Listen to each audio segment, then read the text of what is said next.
पूजा plastic container, मसाला box, tray, जग और strainer. स्वास्थ्य के लिए सुरक्षित टिकाऊ क्वालिटी के साथ पूजा प्लास्टिक आपके किचन का परफेक्ट पार्टनर।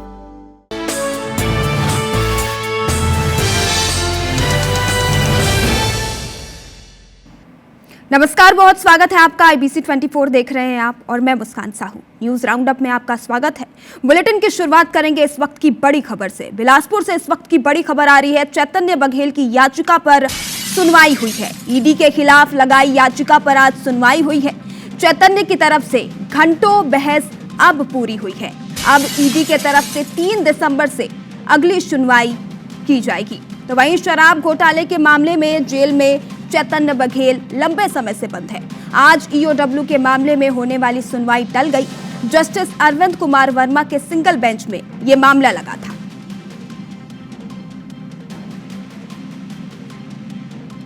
और चलिए अधिक जानकारी के लिए बिलासपुर से हमारे सहयोगी विशाल झा फोन लाइन पे जुड़ चुके हैं। विशाल, चैतन्य बघेल की याचिका पर सुनवाई हुई है। ईडी के खिलाफ लगाई गई याचिका में घंटों बहस हुई। क्या कुछ जानकारी निकल कर आई है इस बहस में? देखिए, लगातार इस मामले में सुनवाई हुई और पहले भी चैतन्य बघेल को हाईकोर्ट से झटका ही लगा है, लेकिन अब ये देखना होगा जब चैतन्य बघेल की ओर से पूरी सुनवाई पूरी कर ली गई है। अब 3 दिसंबर के सुनवाई में से जब अगली सुनवाई होगी उसमें अब ईडी की तरफ से जवाब पेश किया जाएगा और दोनों पक्षों के सुनने के बाद इस मामले में क्या निष्कर्ष आता है और कोर्ट कहां तक पहुंचती है और क्या चैतन्य बघेल को राहत मिलती है नहीं मिलती है, आने वाले दिनों में तय होगा। लेकिन फिलहाल चैतन्य बघेल के तरफ से सुनवाई पूरी कर ली गई। वहीं EOW के मामले में सुनवाई पूरी नहीं हो पाई है। तो कुल मिलाकर चैतन्य बघेल की मुश्किलें आगे बढ़ेंगी या नहीं, ये देखने वाली बात होगी। ठीक है विशाल, इस खबर पर नजर बनाए रखिएगा। फिलहाल इस खबर पर तमाम जानकारी के लिए आपका धन्यवाद।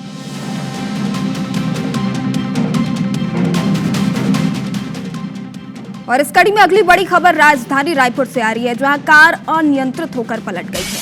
घटना के दौरान कार में 4 लोग सवार थे। सभी घायलों को अस्पताल भेज दिया गया है।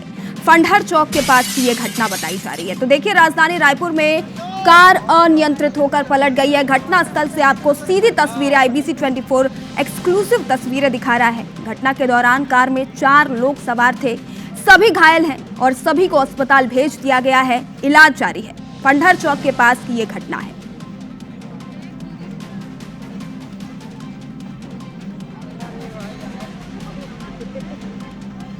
और चलिए अधिक जानकारी के लिए संदीप शुक्ला हमारे साथ फोन लाइन पे जुड़ चुके हैं। संदीप, कार अनियंत्रित होकर पलटी है, 4 लोग घायल बताए जा रहे हैं, कैसे हुई ये घटना?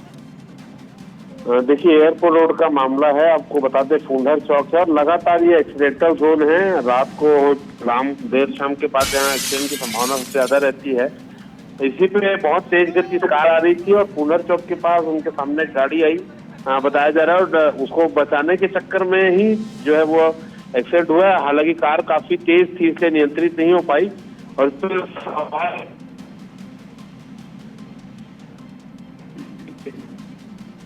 संदीप, आपकी आवाज नहीं आ रही है, क्या आप मुझे सुन पा रहे हैं?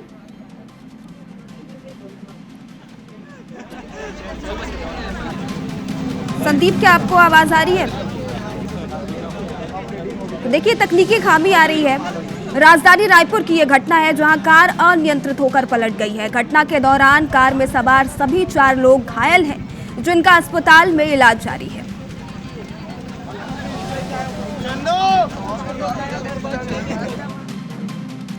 और इस बीच बड़ी खबर अंबिकापुर से आ रही है, जहां मामूली बात को लेकर 2 पक्षों में विवाद हो गया। विवाद के बाद दोनों पक्षों में मारपीट हुई। पुलिस ने एक पक्ष के खिलाफ मामला दर्ज किया, तो वहीं दूसरे पक्ष के लोगों ने थाने का घेराव कर दिया। थाने के बाहर घेराव कर दूसरे पक्ष के लोगों ने चक्का जाम भी किया। सीतापुर और स्थानीय पुलिस मौके पर मौजूद है। देखिए, तस्वीरें आपको IBC 24 लगातार दिखा रहा है। अंबिकापुर का ये मामला है, जहां 2 पक्षों में मामूली बात को लेकर विवाद हुआ। ये विवाद मारपीट तक पहुंच गया। पुलिस ने एक पक्ष के खिलाफ मामला दर्ज किया, तो दूसरे पक्ष ने थाने का घेराव कर दिया। थाने के बाहर घेराव कर दूसरे पक्ष के लोगों ने चक्का जाम कर दिया है। तो सीतापुर और स्थानीय पुलिस मौके पर फिलहाल मौजूद है।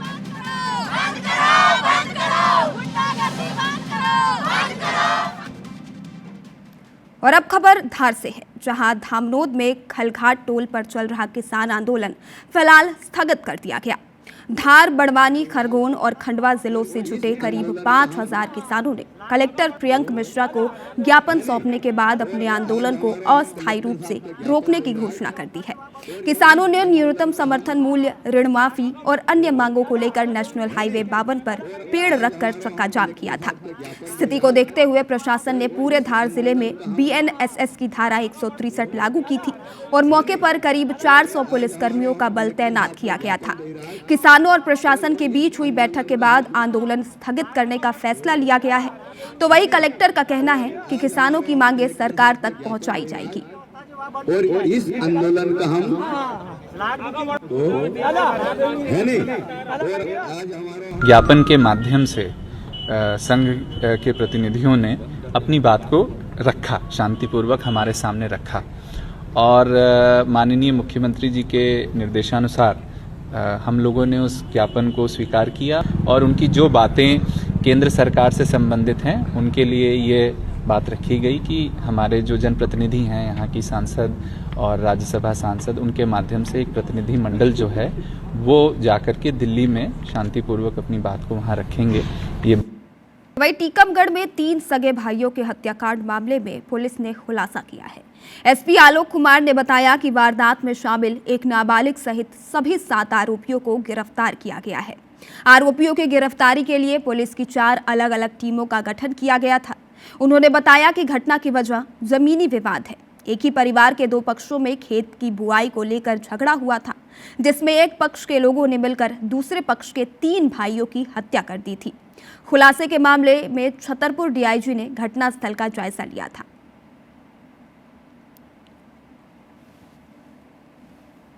भूमि विवाद की घटना सामने आई थी 2 परिवारों के बीच, जिसमें से 6 बीघा जमीन हेतु 2 पक्ष आपस में मारपीट किए थे, जिसमें फरियादी करण राजपूत की रिपोर्ट पर से अपराध दर्ज करके विवेचना में लिया गया है। इसमें कुल 7 आरोपी FIR में नामजद किए गए थे, जिसमें 7 आरोपियों को पुलिस हिरासत में ले लिया गया है। और अब खबर मुरैना से, जहां शादी समारोह के दौरान पिता और बेटे पर बदमाशों ने जानलेवा हमला कर दिया। मामला पुरानी रंजिश से जुड़ा बताया जा रहा है। दरअसल ग्वालियर से शादी समारोह में शामिल होने आए पिता और बेटे के साथ बदमाशों ने जमकर मारपीट की और फायरिंग भी की और अब पूरी वारदात का वीडियो सोशल मीडिया पर तेजी से वायरल हो रहा है। वीडियो में साफ दिख रहा है कि किस तरह आरोपी मारपीट करते हैं और एक युवक हाथ में बंदूक लहराते हुए फायरिंग करता है। हमले में घायल पिता और बेटे को ग्वालियर रेफर कर दिया गया है। तो वहीं पुलिस ने 7 लोगों पर मामला दर्ज कर आरोपियों की तलाश शुरू कर दी है। कोई बारात आई थी और शादी समारोह में 2 पक्षों के बीच झगड़ा हुआ है और एक पक्ष को चोट आई थी और उसके 6 लोगों को मुकदमा कायम किया गया है और मेडिकल रिपोर्ट आने के बाद उन्हें गिरफ्तार किया गया। और राजधानी रायपुर में कार सवार 2 छात्रों से मारपीट और लूट के मामले में खम्हारडीह पुलिस ने खुलासा किया है। चंडीनगर और देवेंद्र नगर इलाके से 4 छात्र लुटेरों को गिरफ्तार किया गया है। आरोपियों ने रविवार देर रात छात्रों से मारपीट के बाद उसके गले से सोने के चेन और 3,000 रुपए लूट लिए थे। बताया जा रहा है कि विधानसभा इलाके में रहने वाले BBA के छात्र राजेश कुमार महिलांगे अपने दोस्त के घर सेल्स टैक्स कॉलोनी निवासी ध्रुव जायसवाल से मिलने पहुंचा था। दोनों कार से कचना की तरफ जा रहे थे। इसी बीच कामरान अली और गजेंद्र चौहान की गाड़ी से उसकी कार टकरा गई। इस बीच दोनों आरोपियों ने पीड़ितों से विवाद किया और अपने 2 दोस्त रवि साहू और अंकित विभोर को मौके पर बुला लिया और सभी ने जबरन दोनों छात्रों से मारपीट के बाद सोने के चेन और नगद लूट कर फरार हो गए। दोनों पीड़ितों ने खम्हारडीह थाने शिकायत दर्ज कराई थी। पुलिस ने टीम बनाकर CCTV को खंगाला और आरोपियों को धर दबोचा है। उन लोगों के द्वारा इनके शीशे को खटखटाया गया और शीशे को उनके जो है चैन उनकी लूट ली गई थी और उनसे 3,000 रुपये जो है वो छुड़ा लिए गए थे और इस पर रिपोर्ट हुई है। तत्काल पुलिस के द्वारा उसमें त्वरित कार्रवाई की गई और उसमें 4 आरोपी गिरफ्तार किए गए हैं। गिरफ्तार आरोपियों में कमरान अली और रवि साहू, अंकित विभोर और गजेंद्र सिंह चौहान हैं।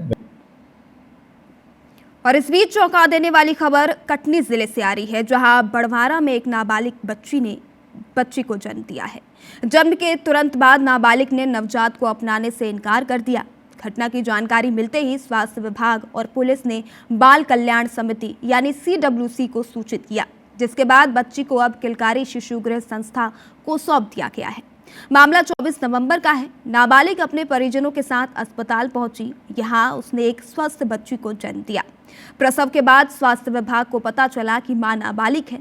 मामले की जांच में सामने आया कि किशोरी इलाके के एक घर में घरेलू काम करती थी। इसी घर में एक व्यक्ति ने उसके साथ कई बार आपत्तिजनक संबंध बनाए हैं। वहीं पुलिस ने आरोपी के खिलाफ केस दर्ज कर उसे गिरफ्तार कर जेल भेज दिया है।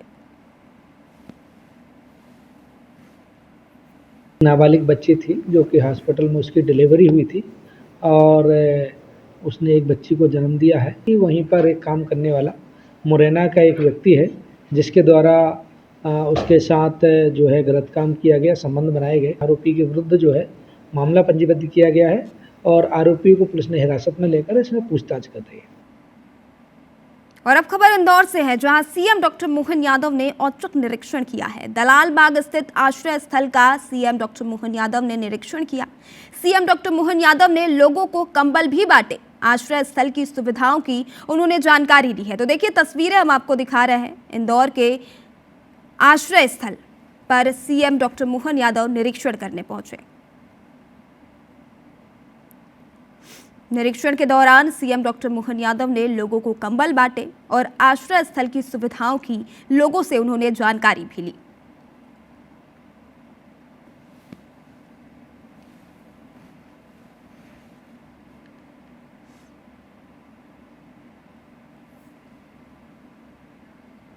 और इधर नरसिंहपुर में यूरिया के लिए किसानों की जद्दोजहद जारी है। इस बीच दो तस्वीरें सामने आई हैं। पहली तस्वीर करेली से है, जहां यूरिया नहीं मिलने के चलते किसानों ने करेली स्टेट हाईवे को जाम कर दिया। तो वहीं दूसरी तस्वीर गाडरवारा से है। यहां भारी पुलिस बल की तैनाती कर पुलिस के पहरे में किसानों को यूरिया की लाइन में लगाकर यूरिया बांटा जा रहा है। कड़ाके की ठंड में किसान एक एक हफ्ते से यूरिया पाने के लिए लंबी लंबी कतारों में लगे हुए हैं, लेकिन अब तक उन्हें यूरिया नसीब नहीं हो पाया। किसान कड़ाके की ठंड में भी लाइनों में लगकर ठिठुर रहे हैं। तो वहीं जिम्मेदार अधिकारी अपनी कुर्सियों से नदारत हैं। करेली में खाद नहीं मिलने के कारण गुस्साए किसानों ने स्टेट हाईवे को जाम कर दिया। किसानों की माने तो जिला प्रशासन ने जो नंबर टोकन बुक करने के लिए जारी किया है, उस पर जब भी फोन लगाते हैं तो अधिकारी उनका फोन नहीं उठाते, जिसके कारण टोकन बुक नहीं हो पा रहा। किसान करीब एक हफ्ते से लगातार खाद्य वितरण केंद्रों पर सुबह से ही पहुंच जाते हैं और शाम को खाली हाथ उन्हें घर लौटना पड़ता है।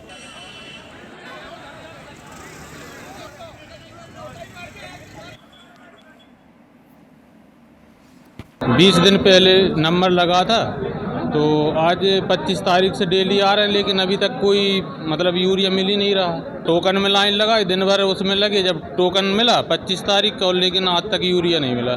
सुबह से 7 बजे के आए हुए हैं, लिम में लगे हैं, लैम लगी हुई है, लेकिन यूरिया और वो पोल लाइन वाले टोकन कट रहे हैं नरसिंहपुर से, तो वो लोग काट नहीं रहे। फ़ोन लगाते हैं, वो उठाते नहीं हैं। 4 दिन से हम परेशान हैं हम लोग, और 4 दिन से पेट्रोल जलाकर आ रहे हैं और परेशानी बहुत जा रही है। और सुबह से लगी हुई लाइन में, लेकिन यूरिया मिलने की कोई उम्मीद नहीं है अभी।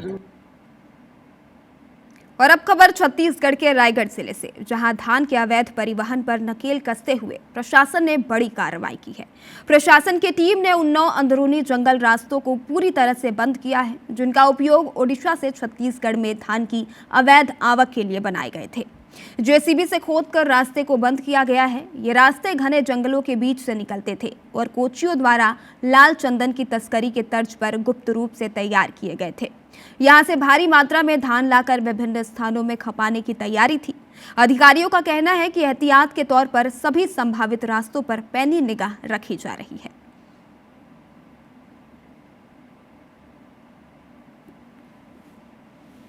हमारे जिले में 17,000 MT धान की खरीदी हुई है। धान का आवक चूँकि हमारे रायगढ़ जिले में लेट कटाई होती है, किंतु अब समय हो गया है तो धीरे धीरे धान की आवक बढ़ रही है। लगभग 40-45 हज़ार का टोकन प्रतिदिन जारी किया जा रहा है और वर्तमान में अवैध धान की भी रोकथाम के लिए बहुत ही कड़े उपाय किए जा रहे हैं। हमारे यहाँ चेक पोस्ट और जो अंतर जिला और अंतर्राज्यीय चेक पोस्ट हैं, उस पर सतत कार्रवाई की जा रही है। और इधर मध्य प्रदेश विधानसभा के शीतकालीन सत्र के पहले दिन सदन में तीखी बहस, हंगामा और आरोप प्रत्यारोप का दौर देखने को मिला। बच्चों की मौत, कफ सिरप हादसे, किसानों की समस्याओं और IAS अधिकारी के विवादित बयान जैसे मुद्दों पर सत्ता पक्ष और विपक्ष के बीच जोरदार टकराव हुआ। कांग्रेस ने स्वास्थ्य सेवाओं में लापरवाही का आरोप लगाते हुए सरकार को कटघरे में खड़ा कर दिया, तो वहीं विरोध के दौरान कांग्रेस विधायक सेना पटेल राक्षसी पूतना का रूप धारण कर सदन में पहुंची, जिसने पूरे सदन का माहौल गरमा दिया। वहीं विपक्ष के आरोपों का जवाब देते हुए मंत्री विश्वास सारंग ने कहा कि कांग्रेस सदन को सही तरीके से चलने नहीं देती, सरकार हर सवाल का जवाब देने के लिए तैयार है। इसी दौरान IAS संतोष वर्मा के बयान के मुद्दे पर भी तीखी चर्चा हुई। उपनेता प्रतिपक्ष हेमंत कटारे ने मुख्यमंत्री, राज्यपाल और मुख्य सचिव से मिलने का समय मांगा है, तो वहीं अतिवृष्टि से किसानों को हुए नुकसान को खाद का मुद्दा भी सदन में उठाया गया। विधायक अपने क्षेत्र की आवाज उठाते हैं, जन समस्याएं उठाते हैं। किसान की बात नहीं करना चाहती सरकार, ना किसान को खाद देना चाहती। किसान परेशान है। किसानों के मसले में त्रासदी हुई है। किसानों की त्रासदी को लेकर के सरकार का पक्ष और विपक्ष का किसानों के संवेदनशील होना चाहिए। संतोष वर्मा ने जो बात कही वो निंदनीय है। संतोष वर्मा के ऊपर कार्रवाई होनी चाहिए, उनको जेल जाना चाहिए, चाहे वो कुछ भी कह ले, आप अपनी बात से कितना भी पलट लें, लेकिन जो उन्होंने बात कही उससे कई लोगों की भावनाओं को ठेस पहुंचा, उसके लिए उनके ऊपर सख्त कार्रवाई की जानी चाहिए। ना सवाल बनते गए हैं, ना उत्तर देने से सरकार बच रही है। हम हर सवाल का उत्तर देने को तैयार हैं। कांग्रेस उठाए तो मुद्दा, कांग्रेस के पास कोई मुद्दा नहीं है, कोई तथ्य नहीं है, तथ्यहीन बातें करती है। और जब इस मंच पर तथ्यहीन बातें होंगी तो अपनी फेस सेविंग के लिए वो इस तरह के अनर्गल बातें करती है।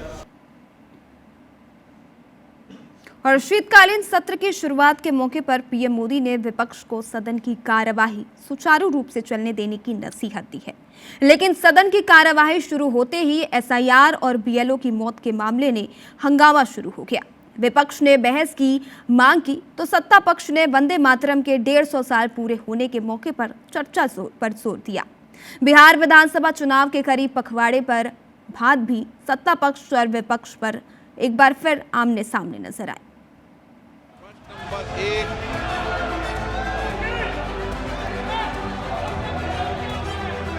इस सदन में बैठे हुए माननीय सदस्य,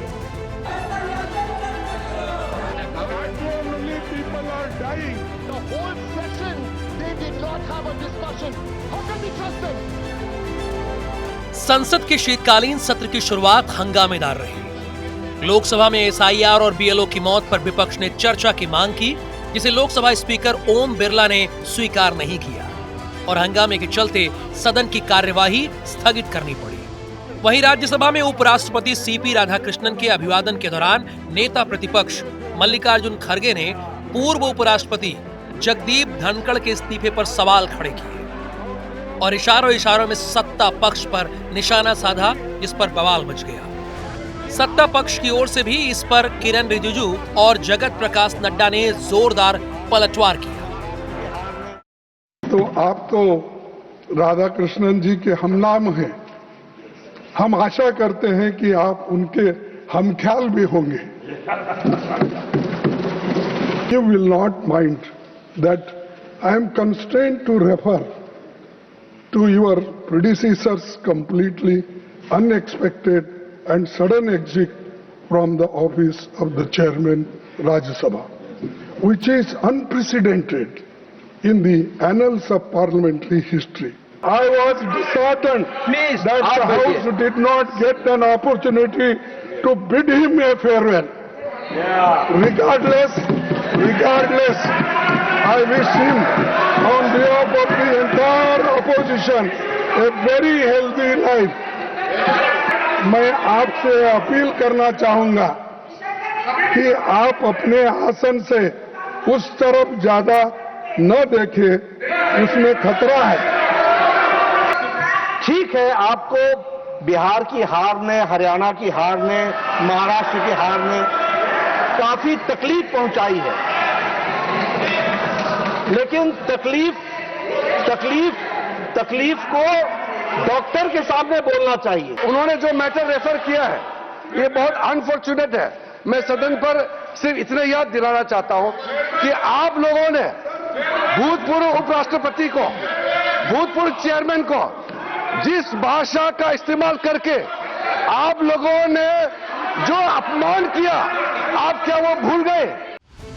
पूर्व उपराष्ट्रपति जगदीप धनखड़ ने बीते संसद सत्र के दौरान स्वास्थ्य कारणों का हवाला देकर इस्तीफा दे दिया था। उनके अचानक इस्तीफे ने हर किसी को चौंकाया था। धनखड़ की खामोशी ने कई सवालों को जन्म दिया। विपक्ष ने अक्सर इस मुद्दे पर बीजेपी को घेरने की कोशिश की। राज्यसभा के नए सभापति के पदभार ग्रहण के दौरान भी ये कोशिश देखने को मिली। Bureau report, IBC 24। और इस बीच सीधी से बड़ी खबर सामने आ रही है। बहन के घर के सामने भाई की लाश मिली है। परिजनों ने अतुल मिश्रा नामक युवक पर हत्या का आरोप लगाया है। अतुल मिश्रा पहले भी युवक से मारपीट कर चुका है। 28 नवंबर को युवक का शव मिला था। रामपुर नैकी नगर परिषद के वार्ड क्रमांक 14 का ये मामला है। तो देखिए, सीधी से बड़ी खबर सामने आ रही है। बहन के घर के सामने भाई की लाश मिली है। परिजनों ने अतुल मिश्रा नाम के एक युवक पर हत्या का आरोप लगाया है। परिजनों ने बताया है कि अतुल मिश्रा पहले भी मृत युवक से मारपीट कर चुका है। 28 नवंबर को इस युवक का शव बहन के घर के सामने मिला था। रामपुर नैकी नगर परिषद के वार्ड क्रमांक 14 का ये मामला है।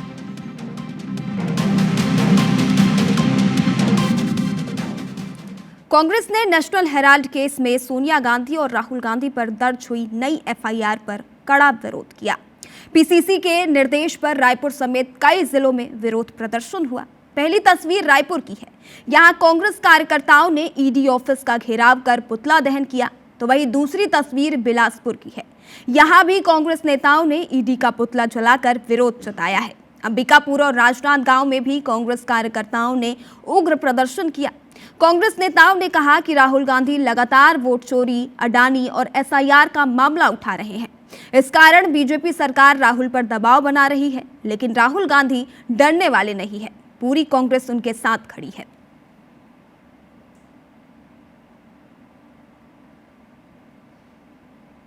तो देखिए, ये 4 तस्वीरें हैं। कांग्रेस कार्यकर्ताओं ने अलग अलग जगहों पर जोरदार प्रदर्शन किया है। नेशनल हेराल्ड केस मामले में कांग्रेस कार्यकर्ताओं ने यह प्रदर्शन किया है। सिर्फ तंग करने, राहुल जी ने कहा है 500 बार 500 केस आप मेरे ऊपर करिए, लेकिन मैं डरने वाला नहीं हूं। मैं किसी भी प्रकार से इन हथकंडों से डरूंगा नहीं। और जो वोट चोरी के मामले हैं, अन्य भ्रष्टाचार के मामले, अडानी को जंगल देने के मामले हो, पूरी जंगल जमीन देने के मामले हो, उन सब मामलों के जो आवाज उठे। लेकिन राहुल गांधी, सोनिया गांधी डरने वाले नहीं। कितने केस उनके ऊपर हो गए, वो तो वही एक इकलौते कांग्रेस पार्टी, इकलौते राहुल गांधी ऐसे नेता हैं जो भारतीय जनता पार्टी की गलत नीति के खिलाफ लगातार सड़क से लेकर सदन तक लड़ाई लड़का थी। जो मुख्य FIR थी, जो कोर्ट में अभी उसका मामला ऑर्डर होने पर है, कहीं न कहीं CBI ED को लगता है कि उनका ये मामला टिकेगा नहीं, इसीलिए सप्लीमेंट्री FIR दर्ज की गई है। और ये देश, पूरा देश और पूरी कांग्रेस पार्टी गांधी परिवार के साथ खड़ी। और इधर छत्तीसगढ़ में जमीन की खरीदी बिक्री की नई गाइडलाइन को लेकर कारोबारियों का विरोध प्रदर्शन लगातार जारी है। सोमवार को दुर्ग जिले में भी बढ़ी हुई दरों को कम करने को लेकर कारोबारियों ने विरोध प्रदर्शन किया। 5 डिसमिल से कम की रजिस्ट्री नहीं होने के आदेश को रद्द करने की मांग की गई है। इसके बाद प्रदर्शनकारी पैदल कलेक्ट्रेट के लिए निकले, लेकिन पुलिस ने पहले से ही बैरिकेडिंग कर रखी थी, जिसके कारण प्रदर्शनकारियों ने पटेल चौक पर काले झंडे लहराए। काले गुब्बारे छोड़कर राज्य सरकार के खिलाफ उन्होंने नारेबाजी की। प्रदर्शन के कारण एक तरफ का मुख्य मार्ग घंटों तक जाम लगा रहा। इसी दौरान प्रदर्शनकारी उग्र हो गए और बैरिकेडिंग को तोड़कर कलेक्ट्रेट के अंदर घुसने का प्रयास किया। स्थिति को नियंत्रित करने के लिए पुलिस को लाठीचार्ज करना पड़ा। इसमें कई प्रदर्शनकारियों के सिर फूट गए, तो वहीं कुछ महिलाओं को चोटें भी आई हैं। पुलिस ने करीब 8 प्रदर्शनकारियों को हिरासत में भी लिया है।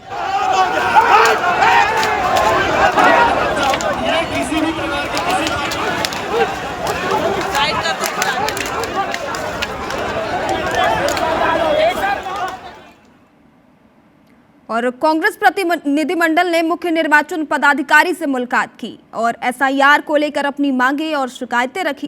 कांग्रेस ने एसआईआर की समय सीमा 3 महीने बढ़ा दी है। साथ ही आरोप लगाया है कि बीजेपी सरकार बीएलओ पर दबाव डालकर मनमाना काम करवा रही है। जिस जगह कांग्रेस के वोट हैं उन्हें प्रायोजित रूप से काटा जा रहा है। जिनके पास 2003 के पहले के दस्तावेज नहीं है, गृह मंत्री उनके खिलाफ कानूनी कार्रवाई की बात कह रहे हैं। ये मनमानी है, लोगों से उनका मताधिकार छीना जा रहा है।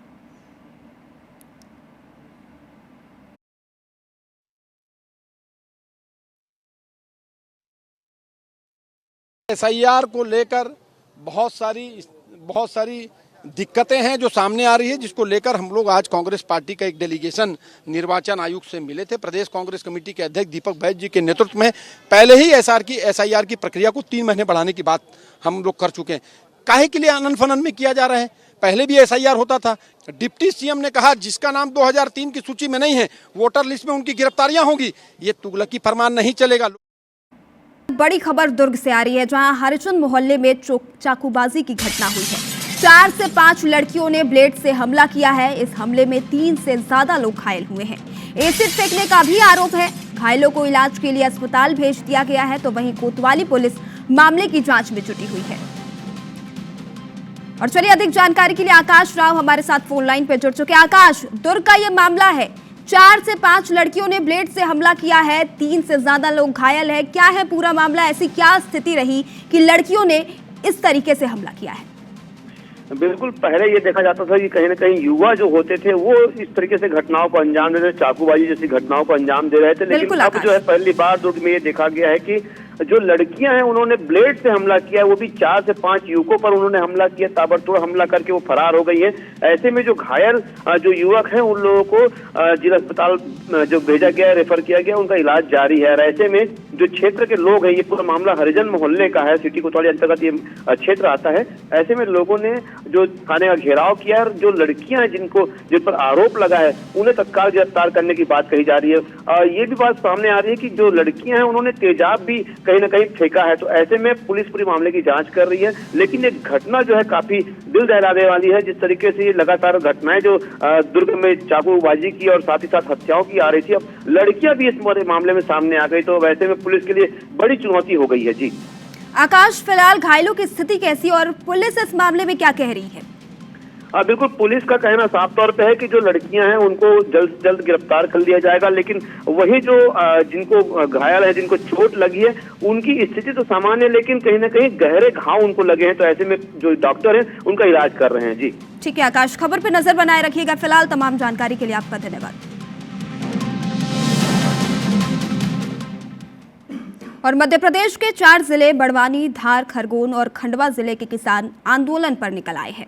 एमएसपी गारंटी कानून, जमीन का ठीक मुआवजा न मिलने सहित अन्य मांगों को लेकर किसानों ने आगर मुंबई राष्ट्रीय राजमार्ग के खलघाट नाके पर चक्का जाम कर दिया। किसानों के आंदोलन को देखते हुए प्रशासन ने महाराष्ट्र और गुजरात की तरफ आने वाले वाहनों को मंडलेश्वर बड़वाह मार्ग की तरफ मोड़ दिया। तो वहीं खरगोन के किसानों को पुलिस ने पैरामाउंट स्कूल के पास रोक दिया, जिसके बाद प्रदर्शनकारियों ने हाईवे पर नारेबाजी करते हुए चक्का जाम किया। तो वहीं पुलिस ने जगह जगह बैरिकेडिंग की है। खास बात यह रही कि इस प्रदर्शन में लगभग 20 से अधिक कृषक परिवार से जुड़ी महिलाएं भी शामिल हुई हैं। किसानों का कहना है कि पिछले 5 महीने में हमने सरकार को कई आवेदन दिए, लेकिन आज तक कोई सुनवाई नहीं हुई। साथ ही किसानों का कहना है कि जब तक मांगे पूरी नहीं होंगी तब तक वे प्रदर्शन करते रहेंगे।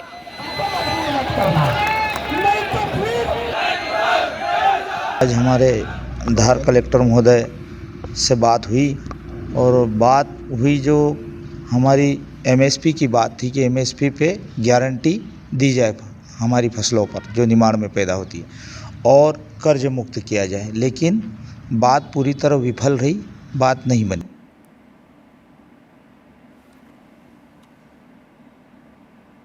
और अजाक्स प्रांतीय अध्यक्ष आईएएस संतोष वर्मा के बयान से आहत ब्राह्मण समाज का आखिर धैर्य टूट पड़ा। ब्राह्मण समाज द्वारा दिए गए अल्टीमेटम के बाद जब संतोष वर्मा पर एफआईआर दर्ज नहीं की गई तो दतिया में ब्राह्मण समाज ने सड़कों पर उतरकर प्रदर्शन किया। प्रदर्शनकारियों ने नेशनल हाईवे पर जाम लगा दिया। लगभग 1 घंटे तक चला प्रदर्शन एसडीएम की समझाइश के बाद खोला गया। दतिया राज परिवार ने भी इस आंदोलन में हिस्सा लिया, तो वहीं नरसिंहपुर के गाडरवारा में आईएएस संतोष वर्मा का पुतला दहन किया गया और कड़ी कार्रवाई की मांग की गई है। बता दें कि आईएएस संतोष वर्मा ने ब्राह्मण समाज की बेटियों पर आपत्तिजनक बयान दिया था, जिसके बाद से संतोष वर्मा के खिलाफ लगातार कार्रवाई की मांग की जा रही है।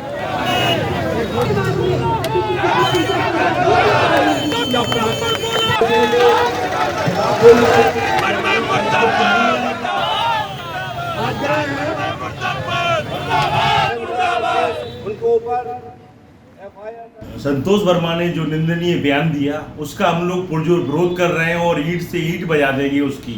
जिस तरीके का उसने बयान दिया है उसको जब तक सरकार बर्खास्त नहीं करती, अगर बर्खास्त नहीं करेगी तो सड़क पे आएंगे और सड़क पर हैं और उसको जब तक सबक नहीं सिखा पाएंगे तब तक उसका विरोध करते रहेंगे। और अब खबर भिलाई के कैलाश नगर से, जहां सरकारी जमीन पर कब्जे के विरोध में स्थानीय पार्षद ने मोर्चा खोल दिया है। रहवासियों के साथ पार्षद नेहा साहू धरने पर बैठ गई हैं। दरअसल पूरा मामला मानसरोवर मंदिर के सामने की जमीन का है। पार्षद उस जमीन को सरकारी बता रही हैं, जबकि भूमाफिया इस जमीन को एक महिला की बताकर उसकी प्लांटिंग कर बेचने की तैयारी में लगे हैं। लेकिन पार्षद का आरोप है कि कांग्रेस की सरकार के वक्त जो जमीन निगम के दस्तावेज में सरकारी थी वो अब निजी कैसे हो गई।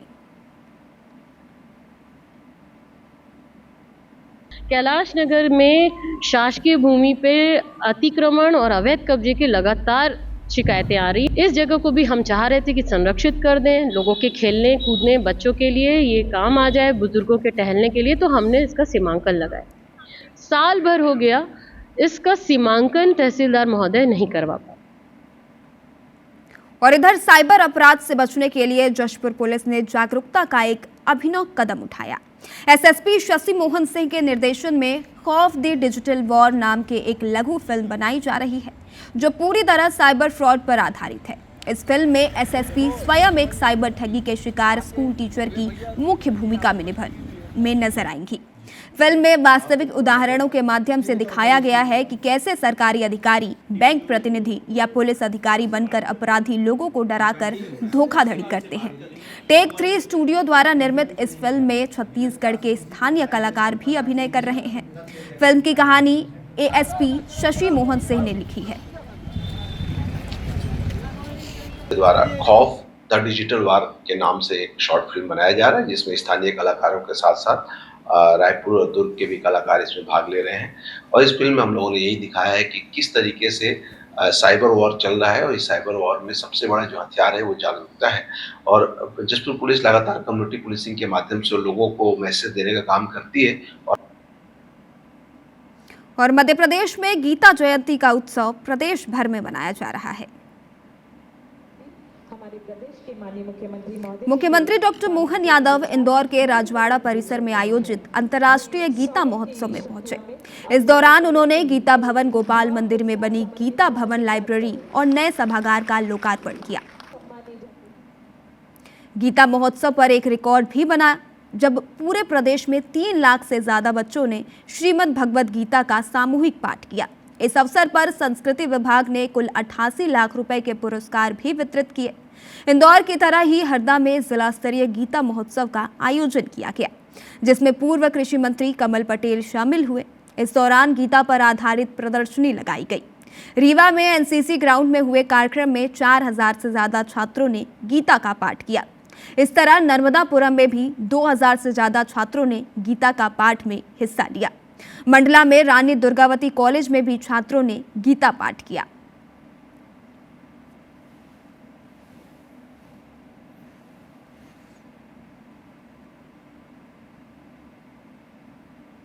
इंदौर के अंदर अद्भुत अवसर है।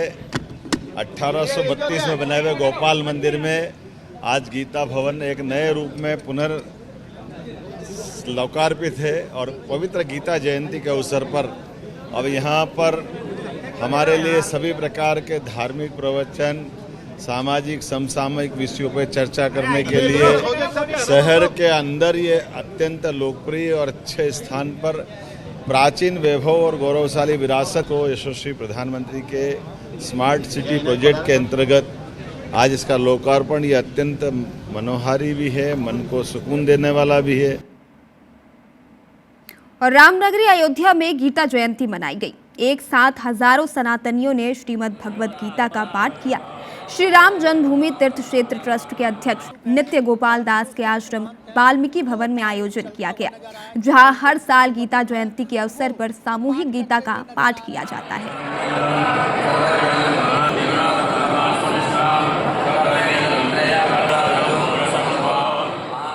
ये गीता का ज्ञान जन जन तक पहुंचाया जाएगा और ये राष्ट्र हमारा हमेशा हमेशा से विश्वगुरु रहा है और रहेगा।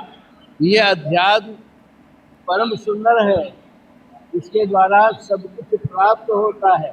मणि रामदास छावनी सेवा ट्रस्ट के द्वारा श्रीमद् भगवद गीता का पाठ कराया जाता है। यह प्रतिवर्ष होता है और अयोध्या के आसपास के सभी विद्यार्थी और छात्र आते हैं और संपूर्ण गीता का पाठ करते हैं। और गीता जयंती भगवान श्री कृष्ण को समर्पित है। भगवान श्री कृष्ण के मुख्य बिंदुओं से निकली हुई वह वाणी है, जिसे समाज आत्मसात करे तो वह कर्म के प्रति आगे बढ़ सकता है। यहाँ पर वाल्मीकि भवन में 2500 के ऊपर गीता मनीषी उपस्थित हैं, जिनका स्वर पाठ यहाँ पर चल रहा है।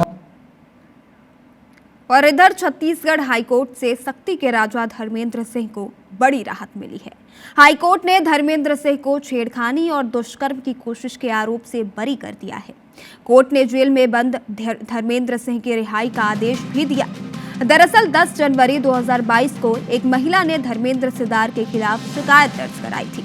महिला की रिपोर्ट के आधार पर सख्ती पुलिस ने धारा 450, 354 और 377 के तहत एफआईआर दर्ज की थी।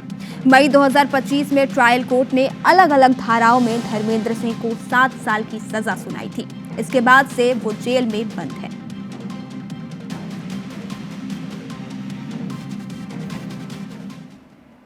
और भिलाई के मैत्री बाग में सफेद बाघ के कुनबे से एक सदस्य कम हो गया।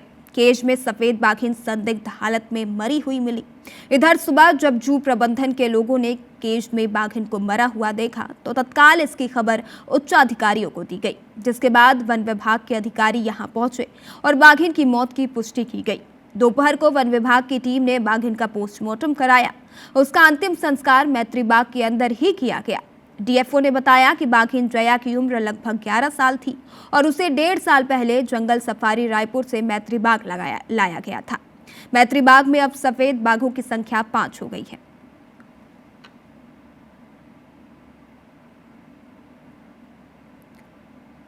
और चक्रवर्ती तूफान रविवार को तमिलनाडु दक्षिण आंध्र प्रदेश के तटों से टकराया है। इसका हल्का असर छत्तीसगढ़ के साथ बस्तर में भी दिखाई दिया। रविवार को मौसम में बदलाव के साथ ही दिन भर बदली छाई रही। देर रात क्षेत्र में हल्की बूंदाबांदी भी हुई, तो वहीं जगदलपुर में भी बारिश होने से तापमान में कमी और ठंड रहा। मौसम विभाग केंद्र रायपुर के मौसम वैज्ञानिकों का कहना है कि प्रदेश में चक्रवर्ती तूफान का ज्यादा असर दिखाई नहीं दे रहा, लेकिन बस्तर के कुछ इलाकों में इसका असर रह सकता है। अगले 2 दिनों तक आसमान में बादल छाने के साथ ही हल्की बारिश का अनुमान है। इससे किसानों की चिंता बढ़ गई है। खुले में पड़े फसलों में नमी आने की संभावना है।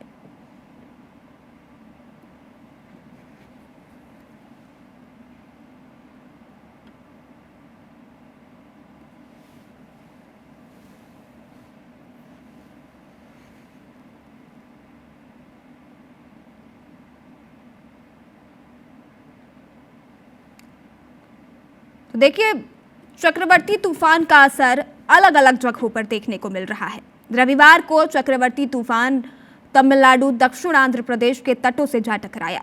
इसका हल्का असर छत्तीसगढ़ के साथ साथ बस्तर में भी दिखाई दिया। बता दें कि रविवार को मौसम में बदलाव के साथ ही दिन भर बदली छाई रही।